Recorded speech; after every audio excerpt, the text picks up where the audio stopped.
Cobalt mashinasiga moy almashtirishning ish pulligini bitta hisoblab ko'ramiz. Motor moyi 3,5 litri 10,000 kilometr yuradigani 225 ming so'm bo'ladi.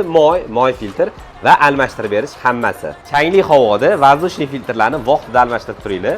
Воздушный filtr 20 ming so'm, bu motoringiz uchun foydali bo'lsa, salon filtr 30 ming so'm, bu o'zingizlarning sog'lig'ingiz uchun foydali narsa. Avtomat korobkani moyini har 40 ming kilometrda almashtirib turinglar. Korobka moy almashtirish bizda moy 1 litri 75 ming so'mdan. Bu moyimiz 40 ming kilometr muammo sizga xizmat qilib beradi. Almashtirishga 8 litr kerak bo'ladi. 8 litr 600 ming so'm. Ish haqi o'zi 100 ming so'm edi. Bizda hozir aksi ketyapti.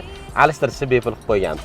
Воздушный ham, salonni ham, motor moy ham, korobka moy ham almashtirishga xizmat olmaymiz. Faqat olgan narsalarga pul to'laysizlar. Korobka moyi 8 litr almashtirganmiz. Gidromuftadan chiqib sistema xarajatiga kirib ketayotgan joyini ham to'kib olamiz. Antifrizni agar sarg'ayib ketgan bo'lsa, almashtirib olishinglarni tavsiya qilamiz. 1,5 litr 115 mingdan, bu Germaniyaniki, ikkitasi sizga yetarli bo'ladi va disvada olasiz 2 dona, almashtirish 50 ming so'm. Shuni jami 290 ming bo'ladi. Bu sizlarga 5 yil muammosiz xizmat qilib beradi. Bizda qo'shimcha bonuslarimiz bor. Bu Suxoy tuman bilan balon peni. Agar avtomat korobka moyini alishtirsanglar, shu ikkita bonusni ham qo'lga kiritasizlar. Jami 1,165 ming so'm bo'lar ekan.